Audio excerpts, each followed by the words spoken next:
Jesus sabia que se eles não conseguissem entender esta parábola, eles não iriam entender nenhuma das outras parábolas. Há 4 tipos de corações dos quais que ele está falando, 4 tipos de solo. Bem, o solo bom é muito fácil de se entender. Isso não é difícil. Essa é a pessoa que se senta aqui e quer dizer, cara, eles estão focados. Eles entendem. Eles estão tomando algumas notas. Eles vão para casa e vão estudar essas coisas até que isso se torne realidade na vida deles. E eles vão ter uma colheita. E eu sei que alguém pode estar pensando: bem, porque para uns é 30, porque para uns é 60, porque para outros é 100. Eu não sei. Eu mesma ainda não entendo isso. Então, eu poderia te dar um bom palpite. Provavelmente tem algo a ver com o quão obedientes eles são e sobre como eles vivem suas vidas e assim por diante.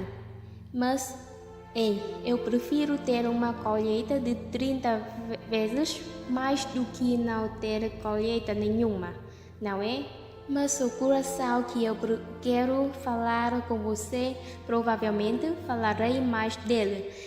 Mas eu também vou mencionar os outros 2, mas é o primeiro, ou seja, onde a semente foi espalhada no chão e Satanás veio imediatamente e roubou o que foi semeado antes mesmo dela ter a chance de começar a criar raízes. Ele a roubou. E este, na verdade, é um coração duro. O que causa um coração duro? Bem, há um monte de coisas, mas o mantenedor da lei legalista, os fariseus, cara, eles têm coração duros. Eles conhecem todas as regras e regulamentos, mas não dão misericórdia a ninguém. Zungado, eles zungam tudo. Eles estão certos e todos os outros no mundo estão errados. Em Atos 28, 26 e 27, diz: vá a esse povo e diga: vocês sempre estarão ouvindo, mas nunca vão entender. Por isso, vocês sempre estarão vendo, mas nunca irão perceber. Pois o coração desse povo ficou insensível, duro. Eles mal ouvem com os ouvidos e eles fecharam os olhos. Caso contrário, eles poderiam ver e ouvir e entender, e eu iria curá-los. Eu tive um coração duro por um tempo, por causa do abuso que eu passei na minha infância. E quando você tem um coração duro, há amargura ali, há ressentimento. Você passa por momentos muito difíceis e até te irrita se as pessoas te dizem que você pode ter uma vida melhor. Você é azedo e quer que todos ao seu redor sejam azedo também. Na verdade, eu consigo me lembrar de quando a alegria do Davi costumava me deixar irritada, porque eu tinha tanta dor na minha vida e eu ficava meio que com ciúmes de pessoas que tinham tido aquelas vidinhas agradáveis. E sabe, agora você está me dando conselhos e você nem sequer não faz nem ideia do que você está falando. Bem, isso não vai nos ajudar a ficar bem. Posso dizer uma coisa? Sentir pena de si mesmo nunca ajuda a melhorar. Sentir pena de si mesmo é uma pedra de tempo e eu não quero que pareça que eu não me importo se você está sofrendo, mas eu já estive lá e passei por isso. Eu desperdicei anos sentada por aí sentindo pena de mim mesma e Deus finalmente disse: você pode ser lamentável ou poderosa, mas você não pode ser os dois. Então, você tem que escolher. Você abre mão da pena e Deus te dará poder. Você abre mão das cinzas e Ele te dará beleza. Amém? Corações duros. Pessoas do coração duro são rápidas para julgar. Elas têm dificuldades de mostrar misericórdia. Elas têm dificuldade em perdoar. E assim a palavra não consegue realmente entrar em seus corações duros. E pessoas do coração duro são aquelas com ideias preconcebidas devido às coisas em que elas acreditam, mas nem sabem por que acreditam nelas. Pessoas que passam direto pela programação cristã na televisão devido a uma ideia preconcebida. Isso é apenas um monte de lixo. Elas podem estar baseando sua opinião em uma ou duas histórias ruins que elas ouviram. E sabe, há pessoas que são desonestas, mas, cara, não tenham uma atitude cínica generalizada só porque algumas pessoas fizeram algo de errado. Algumas pessoas têm corações duros porque experimentaram a igreja, achando que estava experimentando Deus. E elas entraram em uma igreja errada, que não era amigável ou era crítica, e assim elas ficaram com um coração duro contra tudo. Agora, eu vou falar com você por um minuto sobre a condição do nosso mundo hoje. E sabe, a Bíblia diz que nos últimos dias o engano aumentará ao ponto de que, se Deus não tivesse encurtado os dias pelo bem dos eleitos, nenhum homem conseguiria se posicionar contra o engano que vem sobre a terra. Todos os dias nós precisamos orar para que não sejamos enganados. Não pense que você está acima disso. Não pense que isso não pode acontecer com você. Ser enganado significa acreditar em uma mentira. E eu posso dizer que cada um de nós, incluindo eu, provavelmente ainda há em nossa vida algum tipo de mentira na qual nós ainda estamos acreditando e que o diabo está usando para roubar algo de nós que Deus quer que nós tenhamos. E a única maneira de reverter essa mentira é conhecendo a verdade. Hoje, há uma agenda humanista que está desenfreada em nossa sociedade e que tem enganado a um grande número de pessoas, até mesmo cristãos. E o humanismo é simplesmente centrado nos interesses ou valores humanos. É uma filosofia que rejeita o sobrenaturalismo ou Deus e enfatiza a dignidade, o valor e a capacidade de autorrealização do indivíduo através da argumentação. Cara, eu já me meti em problemas na minha vida através da argumentação, ou simplesmente assim, o humanista quer eliminar a Deus. É isso o que está acontecendo em nossa sociedade hoje. Eles estão tentando tirar Deus de tudo que concerne ao governo, tentando tirar Deus de nossas escolas. Você sabia que nossos filhos são o futuro? E se eles forem bem-sucedidos em tirar Deus completamente deles, como no mundo este lugar vai se parecer daqui a 50 anos a partir de agora? Quer dizer, nós estamos em uma posição muito tediosa em nossa sociedade hoje.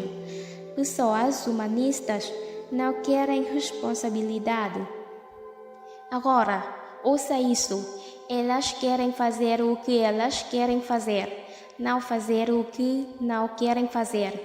e querem que outras pessoas paguem por sua falta de disciplina. Amém? Pessoas humanistas são egocêntricas. Elas querem gratificação imediata e se sentem no direito de ter isso. Elas querem ter suas próprias vidas sem responsabilidade. E a principal razão pela qual elas se recusam a acreditar em Deus é porque se elas admitissem que Deus existe, então elas precisariam seguir seus caminhos e mandamentos e francamente elas só querem fazer o que elas querem fazer. A dureza do coração se desenvolve a partir de ser ferido e de não permitir que Deus cure esta dor. Também pode vir da recepção de muitas ideias humanas, especialmente se a pessoa não recebe nenhuma palavra de Deus para compensar o resto do que ele ouve. Eu sinto pena das pessoas que assistem televisão e não conhecem a palavra de Deus. Quer dizer, se a televisão é sua educadora, você está em apuros. Assistir muitos noticiários pode te dar um coração duro. Deixe-me dizer uma coisa: tudo nos noticiários é ruim, mas olhe para mim. Há mais coisas boas acontecendo neste mundo do que as ruins. Nós só não ouvimos falar delas. Outra coisa que te dará um coração duro é se permitir ficar com raiva. Por favor, não fique bravo com as pessoas. Faça o que Deus te pediu. Perdoe rapidamente e muitas vezes. Se recuse a viver a sua vida amarga e ressentida. O solo raso e pedregoso é como os crentes que não têm uma profundidade real.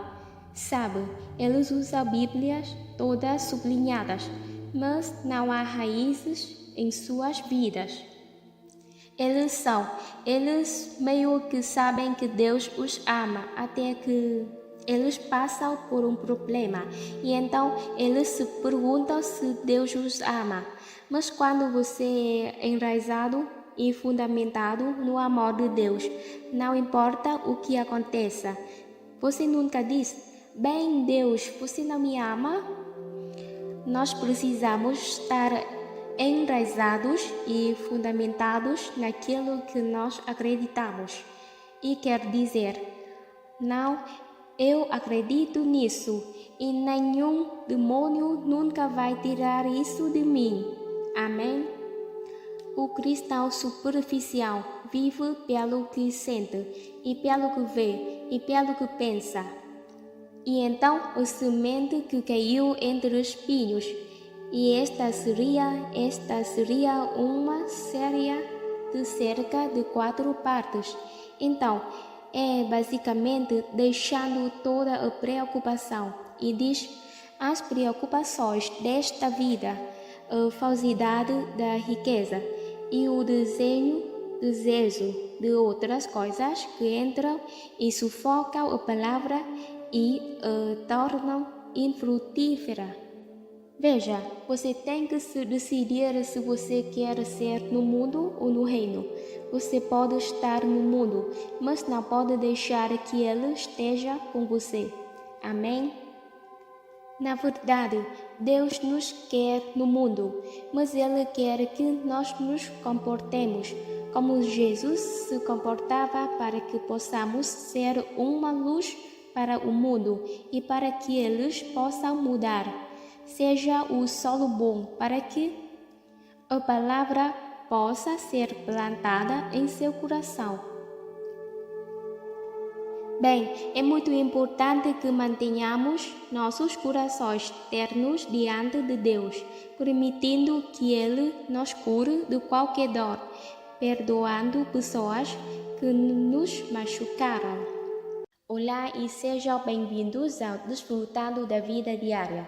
você é bombardeado com pensamentos negativos ou coisas como preocupação, confusão, raiva ou até mesmo depressão. Sabe, você não precisa mais ser um escravo dos seus pensamentos. Deus quer trazer paz à sua mente.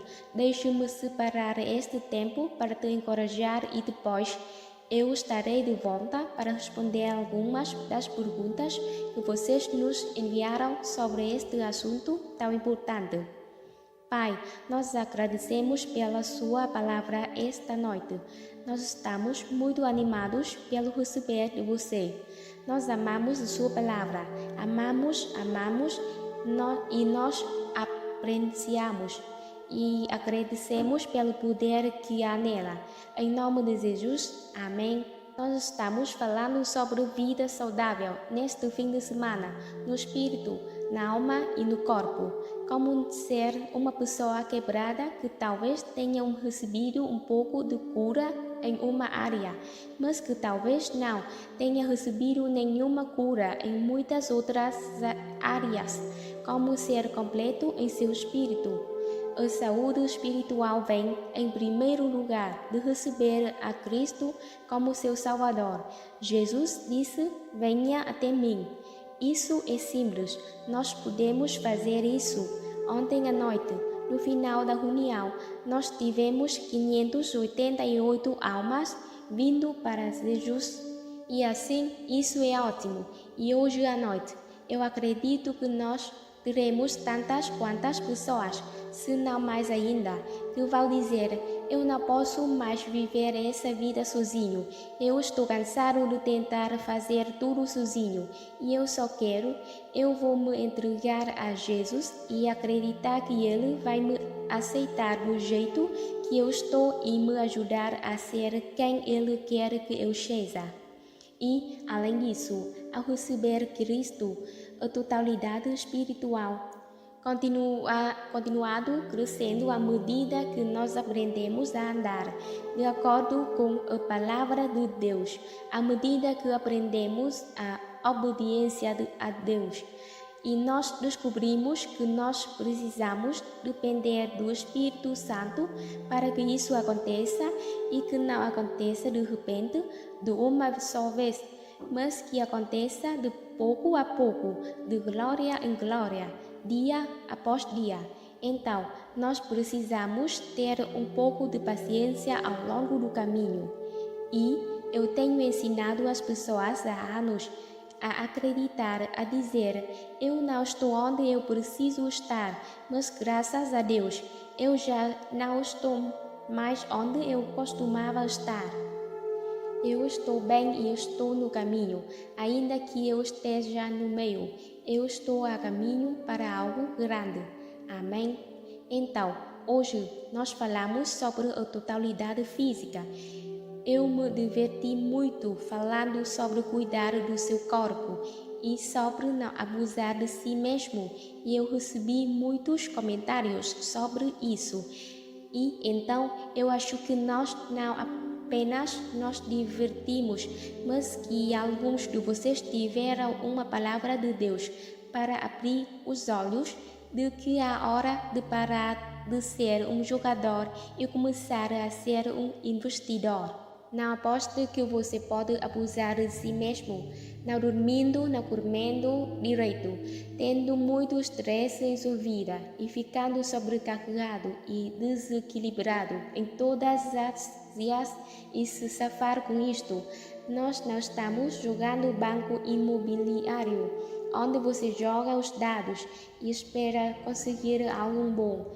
E então, se você se meter em problemas, achar que você pode pegar um cartão para sair da cadeia e ir para a próxima casa.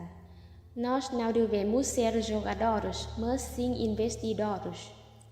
Nós não devemos ser jogadores, mas sim investidores. Sim, você deve investir em si mesmo porque você vale a pena. E agora, hoje à noite, vamos falar sobre a saúde mental. Então, talvez vire-se para a pessoa ao seu lado e pergunte: como está a sua saúde mental agora? Sabe, Isto parece ser muito mais engraçado do que realmente é. Você concorda que provavelmente nossa mente nos traz mais problemas do que qualquer outra coisa? Sabe o que é isso? Porque a mente é um campo de batalha em que Satanás vem e nos ataca, como está no livro que eu escrevi. O campo de batalha da mente. Se você conseguir ganhar a batalha em sua mente, então você conseguirá ganhar a batalha pela vida. Onde a mente vai o homem cego. Então, uma mente obediente levará a uma vida obediente. Uma mente desobediente levará a uma vida desobediente.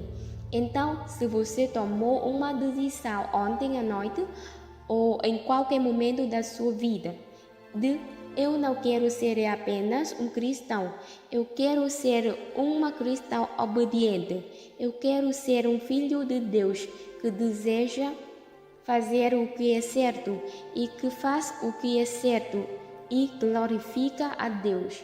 Eu não quero ser medíocre, me comprometendo para ver se eu consigo me safar das coisas e ainda esperar que eu possa entrar pela porta dos fundos do céu. Eu quero amar a Deus com todo o meu coração e fazer isto direito. E eu tenho certeza que a maioria de vocês tomou uma decisão. Mas muitas vezes as pessoas tomam essa decisão, mas isso nunca acontece para elas porque, embora elas tenham tomado uma boa decisão e realmente ter este bom desejo, elas nunca mudam suas mentes. Elas ainda pensam nisso. Elas têm pensamentos fedorentos e todas as vezes que nós temos pensamentos fedorentos, nós acabamos tendo uma vida fedorenta. Então, amém? Não é assim? Então, o diabo constantemente ataca os nossos pensamentos mas acredite ou não, no início, se você começar a tentar cooperar com o Espírito de Deus para pensar nas coisas certas, você vai sentir como se você estivesse em uma batalha, desde o dia até anoitecer, e você se cansa tanto de lutar contra o inimigo o dia todo, que você mal sabe o que fazer. Mas eu posso garantir que, se você se manter firme, isto melhora e melhora. E sabe, embora a minha mente ainda seja atacada, há sempre coisas que o inimigo fica sugerindo para a minha mente. Mas depois de todos esses anos agora de prática, quer dizer, eu já reconheço isto muito rapidamente e não é tão difícil dizer: não, eu não vou ir até lá, eu já estive lá, eu já fiz disso, eu sei o que isto produz e eu não vou pensar assim. Há certos pensamentos que nós podemos ter que vão causar muitas contendas. Quantos de vocês sabem o que é contenda? É uma correnteza furiosa dentro da sua casa. Pode ser briga, discussão, atrito, gritaria, escândalos, mas muitas vezes é como uma correnteza de raiva. É como se todo mundo agisse assim. Glória a Deus! Mas ainda assim, parece que você está fervendo como louco por dentro, porque você não gosta de algo que aconteceu ou algo não aconteceu do jeito que você queria, ou qualquer que seja o caso. Então você precisa aprender a calar a sua mente contra estes pensamentos de conflitos. E assim que eles vieram, você precisa dizer: isso não vai dar em lugar nenhum. Eu já estive lá, já fiz isso. E vou mudar a minha mente, vou entrar em acordo com Deus e deixar Deus cuidar desta situação. Vamos dar uma olhada em 2 Timóteo capítulo 2, versículo 23. É engraçado como Deus é. Eu queria terminar com essa história e aqui estou começando como ela. 2 Timóteo, capítulo 2, versículo 23. Mas recuse. E eu amo isso na Bíblia amplificada. Como você recusa, você cala a sua mente contra. Não tenha nada a ver com. Vamos lá, cale a sua mente contra. Não tenha nada a ver com controvérsia mal informadas, não edificantes, estúpidas e insignificantes sobre perguntas inocentes. Pois sabeis que elas promovem conflitos e geram contendas, segundo Coríntios 10, 4-5. Pois almas da nossa guerra não são físicas, armas de carne e osso, mas poderosas diante de Deus para a arrombada e destruição de fortalezas. Então, é quase impossível não ficar bravo quando você não consegue o que você quer, mas na medida em que refutamos os argumentos e teorias e questionamentos e cada coisa orgulhosa e elevada que se coloca contra o conhecimento verdadeiro de Deus.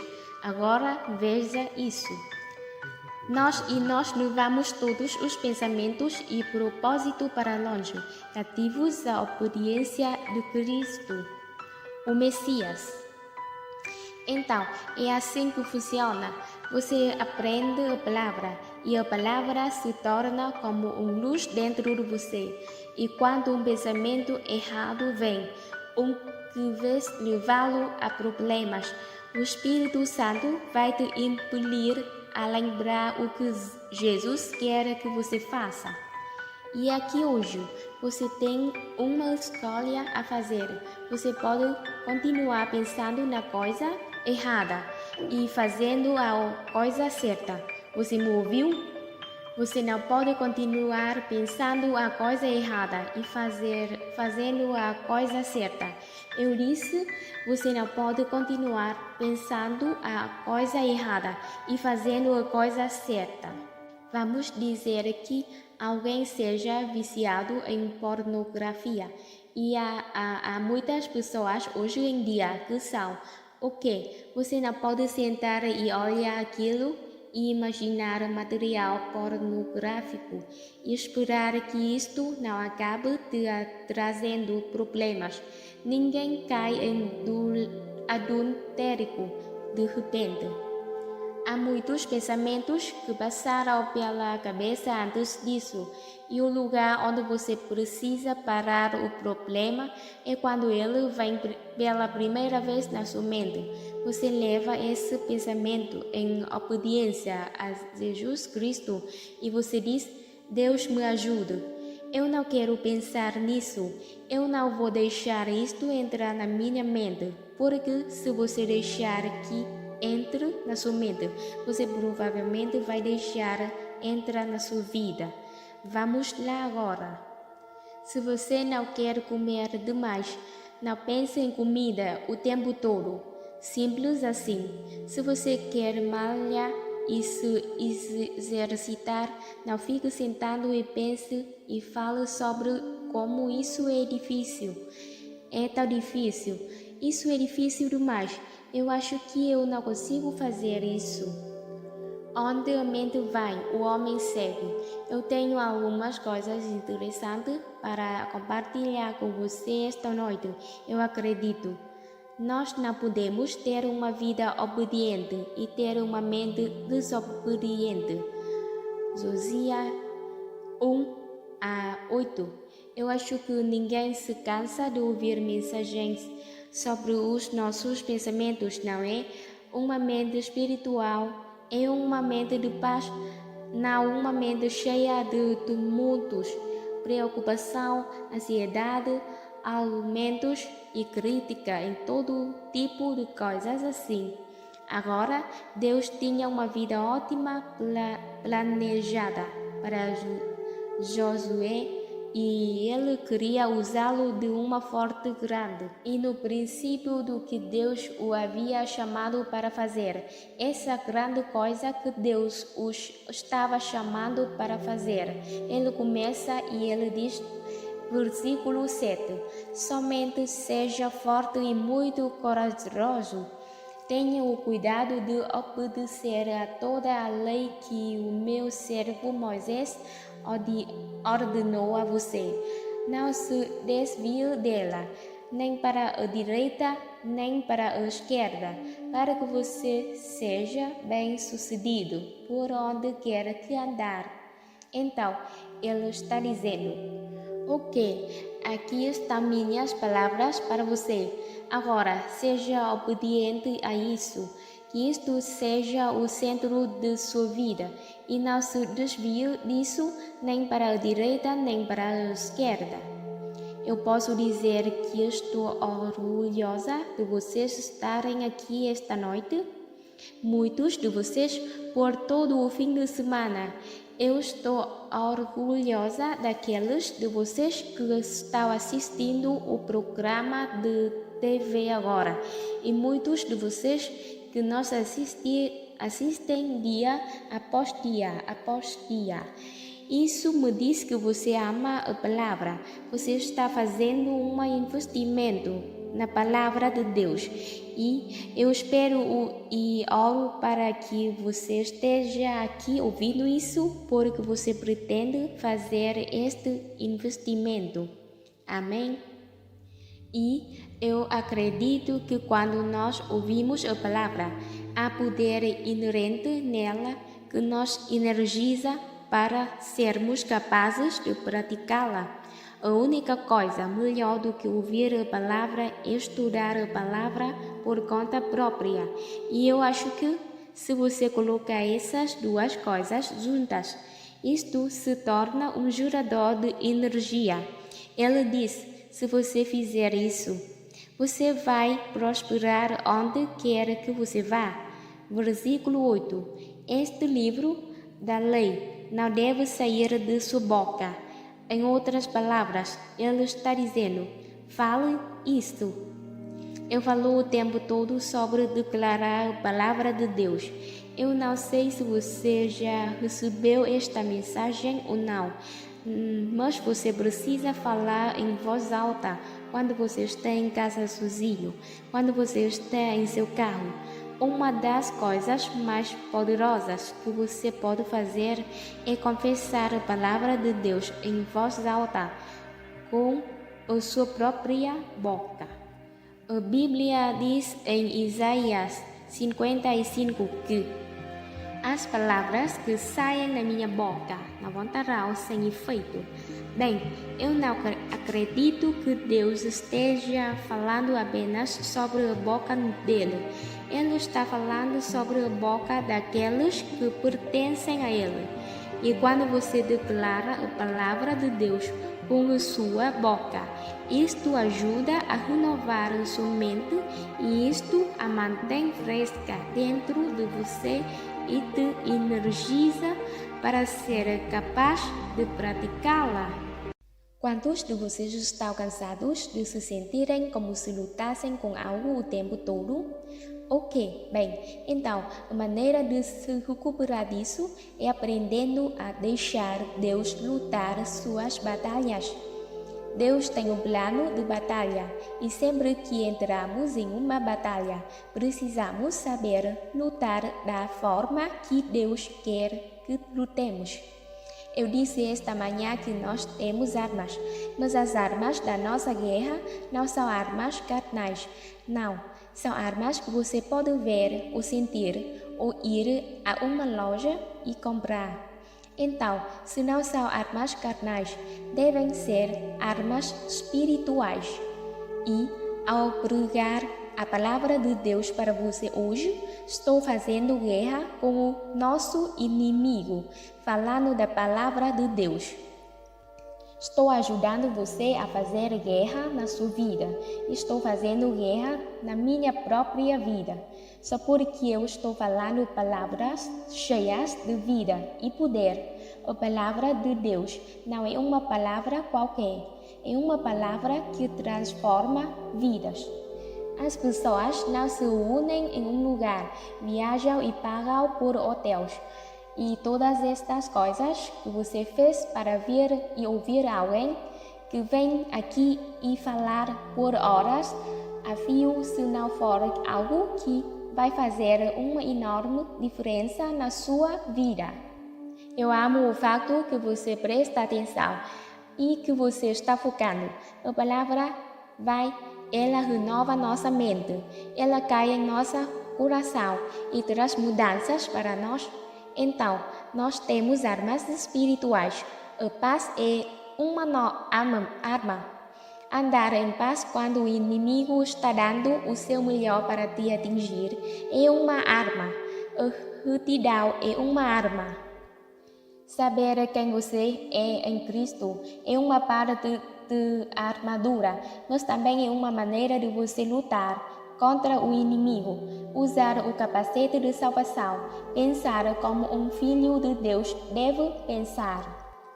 E a Bíblia fala sobre empunhar a espada de 2 gumes. O que por acaso é isso? Você pode reparar que não diz apenas para usá-la do seu lado, diz para tirá-la da bainha e usá-la e empunhar essa espada de 2 gumes. Então, nós falamos um pouco nesta manhã sobre usar a palavra de Deus contra o inimigo, do poder de declarar a palavra de Deus. E nesta noite, nós vamos descobrir qual é a nossa posição de batalha e ver o que Deus pode fazer por nós se nós lutarmos da forma que Ele quer que nós lutemos. 2 Crônicas, capítulo 20, no versículo 17. Você não precisa lutar nesta batalha? Tome sua posição, fique parado e veja a libertação do Senhor que está com você. Ó Judá e Jerusalém, não tema nem fique consternado. Amanhã desça contra eles, pois o Senhor está com você. Estas não são boas notícias, você não precisa lutar nesta batalha. Tome sua posição, fique parado e veja a salvação do Senhor. Agora, por muitos anos, eu achei que a nossa posição era ficar parados. Eu pensava que tome sua posição e fique parado. Era o que ele estava tentando dizer. Mas se você ler todo o capítulo de 2 Crônicas 20 no contexto, essa não é realmente a posição da qual ele está falando. Então, nós vamos começar aqui no versículo 1 e vamos aprender algumas boas lições nesta noite sobre 2 Crônicas, capítulo 20, versículo 1. Depois disso, os Moabitas, os Amonitas e com eles os Menonitas vieram contra Josafá para lutar. Você já notou que há um monte de itas na Bíblia? E quer saber? Eu percebi que todos nós temos nossa própria cota de itas. Podem ser os patrocitas ruins, os vizinhositas ranzinzas, as dorzitas nas costas, ou não tem dinheiro suficiente para pagar nossos boletositas. Mas todos nós temos coisas que vêm contra nós, coisas que querem nos aborrecer. Foi dito a Josafá: uma grande multidão veio contra você de além do mar morto de Edom, e eis que eles estão em Azazon Tomá, que é em Judí. Então Josafá temeu. Eu quero que você preste muita atenção nisso, porque a nossa primeira resposta natural a qualquer tipo de má notícia ou problema vai ser um sentido de medo. Agora, o que nós fazemos nesse ponto é muito importante. A palavra medo realmente significa ao-sabor ou fugir, e muitas vezes as pessoas não querem lidar com seus problemas, então elas encontram uma maneira de fugir deles. Algumas pessoas bebem demais. Algumas pessoas saem e gastam dinheiro que não têm que gastar, só para não pensar em seus problemas. Algumas pessoas vão dormir e elas apenas dormem. Às vezes, as pessoas podem se esconder nas drogas. Quer dizer, há muitos tipos de formas que as pessoas usam para fugir de seus problemas. A minha mãe fugiu dos problemas que nós tínhamos em nossa casa e isto acabou levando sua saúde mental e ela morreu no ano passado, aos 87 anos e ela era realmente uma mulher doce, mas ela nunca teve uma vida, ela nunca viveu e nunca teve uma vida e é terrível quando você vê alguém arruinar sua vida. Porque eles têm medo de confrontar ou de enfrentar qualquer coisa em sua vida. E eu desprezo isso porque eu vi o que isso fez com ela. E eu vi o que isto quase fez comigo. E eu vi que isto fez com o meu irmão. E eu vi até mesmo o que isto fez com meu pai, porque ela não conseguia confrontá-lo. Talvez ele pudesse ter conseguido ajuda se ele o tivesse confrontado. Nós não nos ajudamos quando fugimos dos nossos problemas e quando os evitamos. Deus não nos deu nenhuma armadura para a nossa parte de trás porque Ele nunca espera que nós possamos fugir. Cada pedaço de armadura que você lê na Bíblia é algo que te ajuda quando você está confrontando e enfrentando o inimigo de frente. E eu amo o que a Bíblia diz sobre o pastor Davi, que na verdade se tornou um rei. E diz que quando ele foi lutar com Golias, ele correu para a linha de batalha. E eu adoro isso. Ele não fugiu quando viu Golias. Ele correu em direção a Golias. E sabe o que eu acho? Eu acho que às vezes nós pensamos nos nossos problemas até a morte. Nós pensamos neles ao ponto onde eles nos assustam tanto. E muitas vezes nós precisamos não pensar e sim confiar em Deus. E eu não quero dizer para ir e fazer coisas estúpidas, mas se você sabe o que Deus quer que você faça, então apenas diga: eu não vou ter medo disso, eu vou dar um passo de fé e Deus vai estar comigo quando eu chegar à linha de batalha e Ele vai me mostrar o que fazer. Amém? E eu sei que alguns de vocês provavelmente estão tolerando coisas que você precisa enfrentar, filhos crescidos que estão se aproveitando de você. Eu não sei de onde isso veio, mas está aí, você pode fazer uso disso. Amém? Nós precisamos enfrentar o que Deus quer que nós enfrentemos. Deus não nos deu um espírito de medo, mas de poder, de amor e uma mente sã. Então, nós precisamos lidar com o medo e não deixá-los nos dominar. E assim, no minuto em que Josafá recebeu as más notícias, ele temeu. Foi dito a Josafá: uma grande multidão veio contra você. No versículo 3, então Josafá temeu, mas veja o que ele fez a seguir. Eu adoro isso. E assim ele se colocou determinadamente, como sua necessidade vital, a buscar o Senhor. E ele proclamou um jejum em toda Judá. Meu Deus, quanta diferença haveria em nossa vida e até mesmo o qual mais atraente seria a Igreja de Cristo para pessoas perdidas. E cada vez que tivéssemos um problema e sentíssemos medo, a próxima coisa que nós fizéssemos fosse separar um pouco de tempo para buscar a Deus. Vamos lá, tem alguém em casa aí hoje? Não vá para o telefone, vá para o trono. Nós não precisamos ligar para ninguém. Eu sempre digo o tempo todo que eles nem sabem o que eles mesmos estão fazendo e nos perguntam o que nós devemos fazer. Vamos descobrir qual é o plano de batalha de Deus, qual é a estratégia de batalhas de Deus. Em cada batalha que nós temos, nós precisamos ouvir diretamente de Deus. Uma palavra de Deus vale mais do que 10.000 palavras das pessoas. E você diz, ouvir de Deus, nós podemos fazer isso? Com certeza, você pode ser guiado pelo Espírito Santo, você pode ouvir de Deus e você pode não ouvir palavras. Eu não procuro por vozes o tempo todo, mas eu estou te dizendo, quando você busca a Deus, você instintivamente sabe o que você precisa fazer. Você será guiado pelo Espírito e mesmo que você não entenda isto no mesmo minuto, contanto que você continue seguindo em frente, você será guiado e vai saber o que você deve fazer. A única maneira que eu consigo fazer o que eu estou fazendo é porque eu aprendi a como deixar Deus me guiar. Eu sempre tenho uma mensagem quando eu subo aqui, mas honestamente, às vezes eu prego o contrário.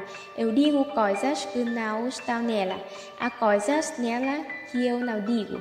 E às vezes nós temos as nossas vidas tão organizadas que não há como Deus entrar nela. Então, nós precisamos aprender a ouvir de Deus. Uma palavra de Deus pode literalmente mudar a sua vida para sempre. Uma palavra de Deus pode te dar coragem para enfrentar qualquer coisa. Há 25 anos, eu tive câncer de mama e era um tipo de câncer de crescimento muito rápido. O tumor era muito pequeno, mas naquela época eles faziam cirurgias mais radicais. Então, eu tive que fazer uma cirurgia muito radical imediatamente porque eles disseram que eu estaria jogando roleta russa com a minha vida se eu não tirasse aquilo de mim. E era um tumor dependente de estrogênio. E assim, naturalmente, câncer é uma palavra assustadora. E eu me lembro de ficar tão assustada que eu simplesmente... Esse medo me sobrecarregava e então eu confessava a palavra e me sentia muito mais forte novamente. E eu confiava em Deus e depois aquele medo vinha e aparecia novamente. E por volta das 3 horas da manhã, quer dizer, eu ouvi muito claramente em meu espírito: eu vou cuidar de você. Você pode confiar em mim, eu vou cuidar de você. Agora, quer saber, 500 outras pessoas me disseram isso. Eu tinha dito isso para mim. Nós precisamos falar com nós mesmos em momentos de problemas. É bom receber o incentivo de outras pessoas.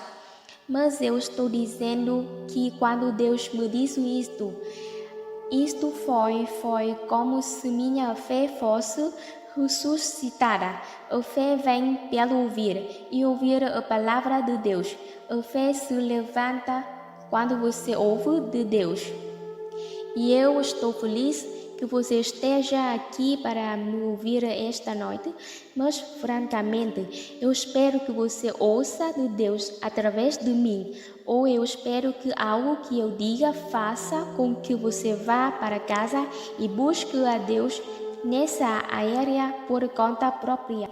Porque uma palavra de Deus vale por 10.000 palavras das pessoas, mas nós não vamos ouvir de Deus se nós não separarmos um tempo para buscar a Deus. E eu sei que há pessoas aqui e vocês estão em vários pontos diferentes em suas caminhadas com Deus. E eu posso dizer a alguns de vocês: busquem ao Senhor. E você sabe exatamente do que estou falando, e alguns de vocês podem dizer: bem, eu ficava te vendo pela televisão e eu achei que seria divertido vir e ver como você se parece. E, sabe, você não está muito claro do que significa buscar a Deus. Bem, vá para algum lugar e feche a porta. Se você realmente não sabe como buscar a Deus, Ele vai te encontrar onde você estiver. Você não tem que ir encontrá-lo onde Ele está. Vamos lá, eu preciso dizer isso de novo. Eu disse que se você realmente não sabe como ouvir de Deus, a boa notícia sobre Deus é que Ele virá e te encontrará onde você está. Tudo que você tem que fazer é se assentar em algum lugar e dizer: Deus, eu preciso de você. Eu estou com problemas. Eu não quero apenas reagir com medo. Eu não quero apenas reagir emocionalmente.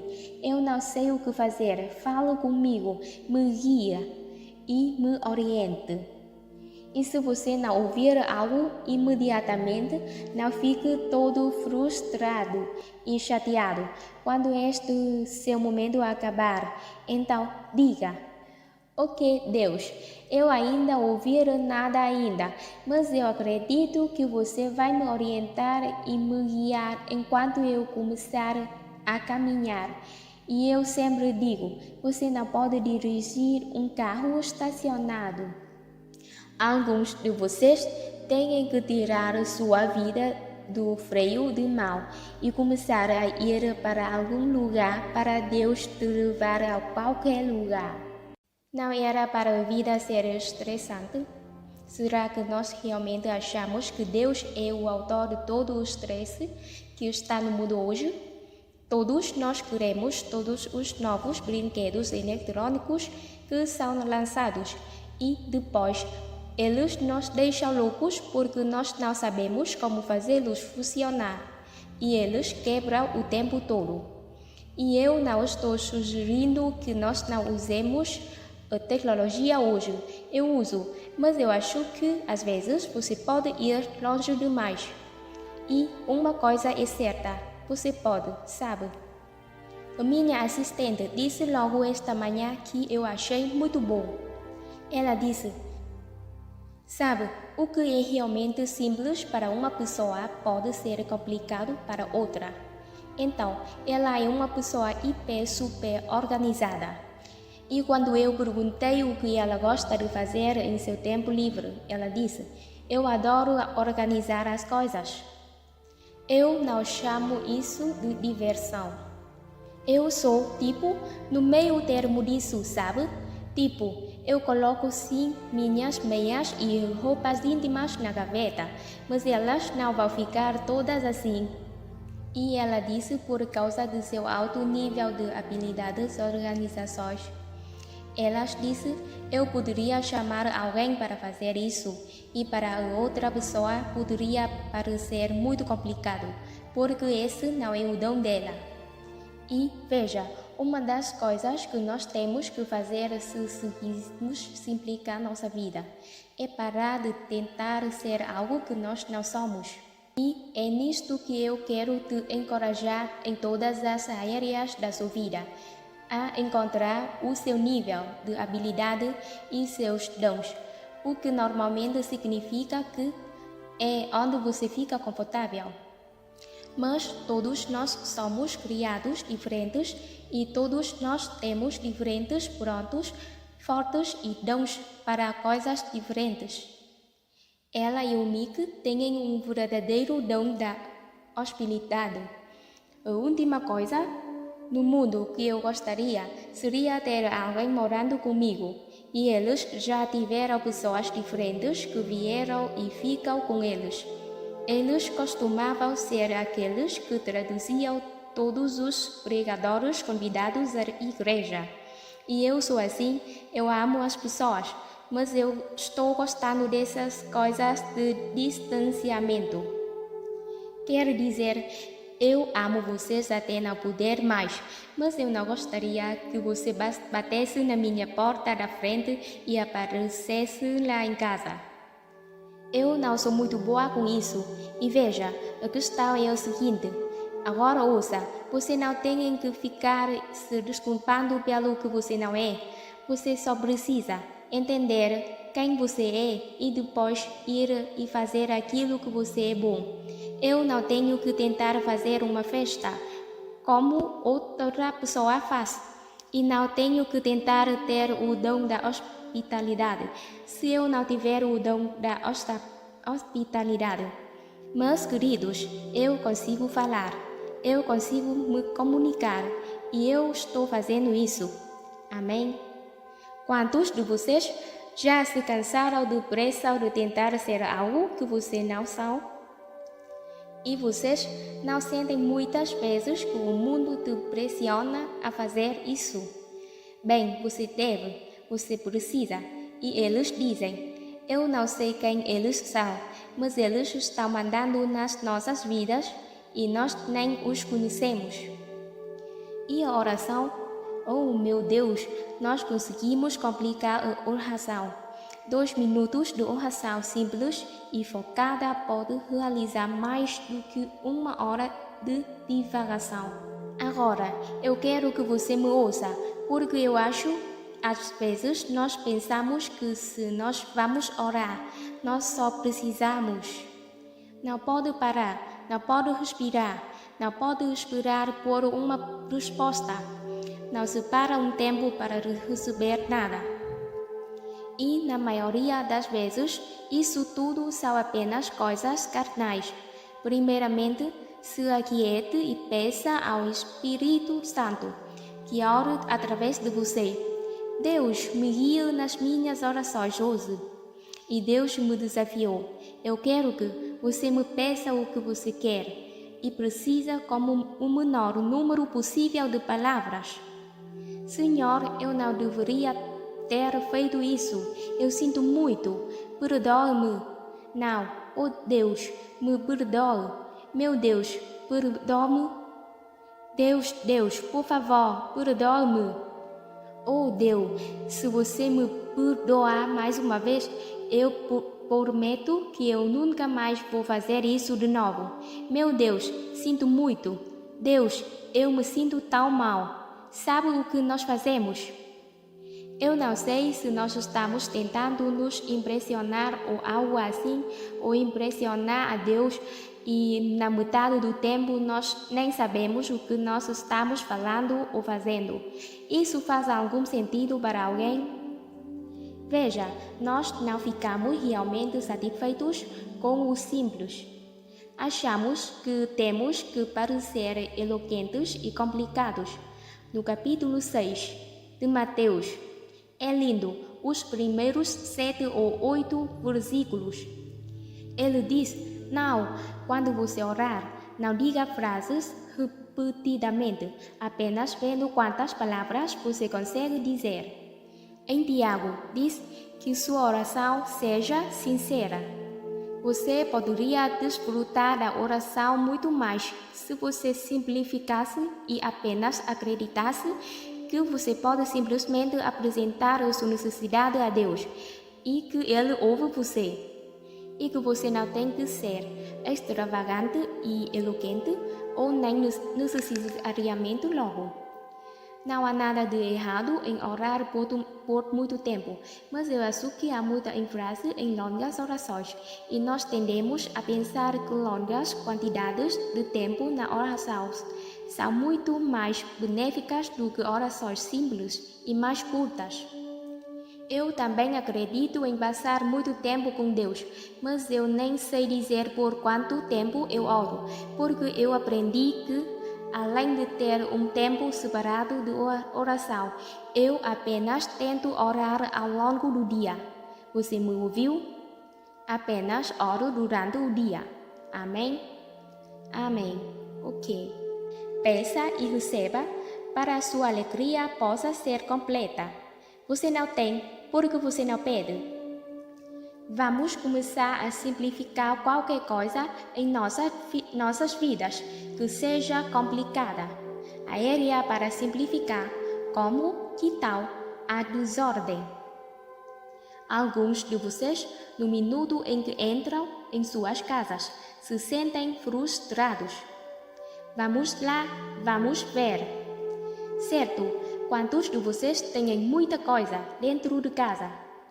Ok, eu vou desafiá-lo a pegar uma caixa grande, a escrever ao lado dela doação e ir recolhendo tudo o que você tem em excesso e com o que você não se importa tanto de qualquer maneira. Que você não está usando para nada e doar. Veja, você não gosta disso? Bem, e se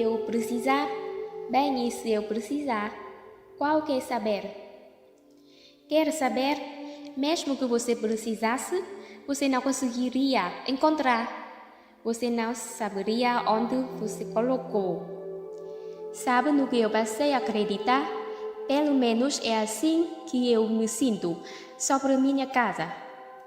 Se eu tiver muita coisa, até mesmo você pegar algo como uma prateleira decorativa, uma mesa de café, se eu coloco muita coisa nela, eu não reparo em nada daquilo. Tudo que eu vejo são coisas. Mas se eu coloco uma ou duas coisas realmente atraentes, das quais eu realmente gosto e aprecio, então eu consigo realmente gostar de tê-las ali. E sabe, apenas tenha cuidado para que você não tenha tanta bagunça ao seu redor o tempo todo.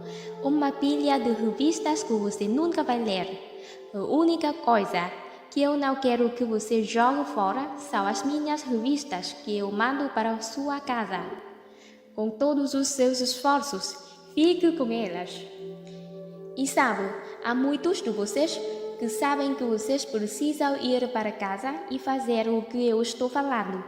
E eu estou te dizendo uma coisa, isto vai te ajudar a desfrutar mais de sua vida, porque aí, toda vez que você andar na sua casa, você não vai se sentir sobrecarregado e frustrado. E quer saber? Não é porque alguém te dá algo que significa necessariamente que você tem que ficar com aquilo. Quer dizer, eu recebo algumas coisas únicas. Deus te dá pão para comer e Ele te dá sementes para semear. Amém? E se aquilo não for para você, então, talvez Deus tenha colocado em suas mãos para passá-lo para outra pessoa. E nem dê algo a alguém, se você vai tentar ditar a ele o que eles deveriam fazer com aquilo. Uma vez que você dá algo a alguém, você tem que entregar por completo. Caso contrário, você não está dando. Você está usando aquilo como uma ferramenta de Anh ta cố gắng cho em được mọi thứ, cố gắng ướt át những lời hứa. Em không quên anh thì sao đôi mắt em sầu, vì giờ anh đã quên rồi. Em đã quên rồi, dòng tin nhắn anh quên rồi. Em đã quên rồi, mình chẳng còn gì nữa rồi. Còn gì nữa đâu, quên rồi. Em quên rồi. Giờ chỉ còn là những vấn vương. Đưa em mang cho anh bao nhiêu tiền ở gần đường. Giờ chỉ là những cô đơn lang thang một chiều vắng. Giờ chỉ là những cơn mưa say trong một chiều nắng. Nắng vàng nhẹ rơi trên đôi mắt em. Nắng vàng nhẹ bay qua đôi mắt em. Đôi gà mà im trong cơn gió hay qua. Nắng nhẹ nhàng hôn lên đôi mắt em.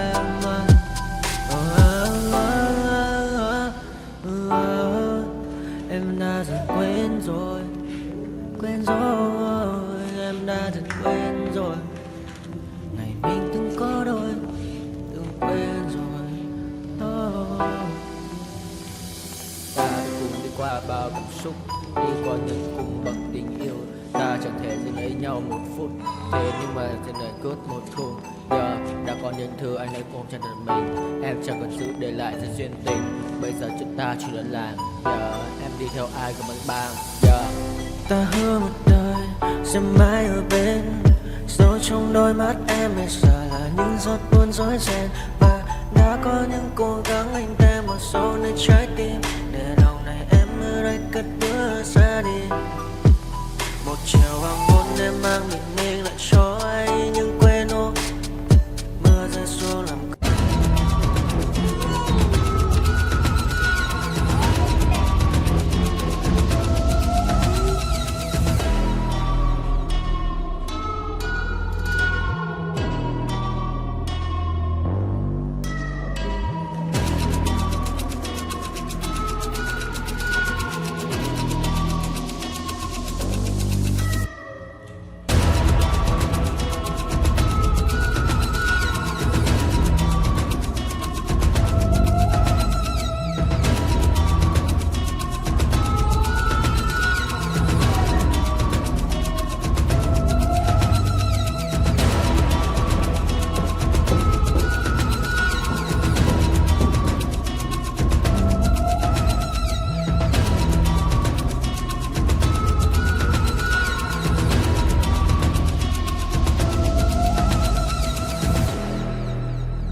feel raindrops on my hand. I feel calm when I stand there. Wanna be like all these people, but my mind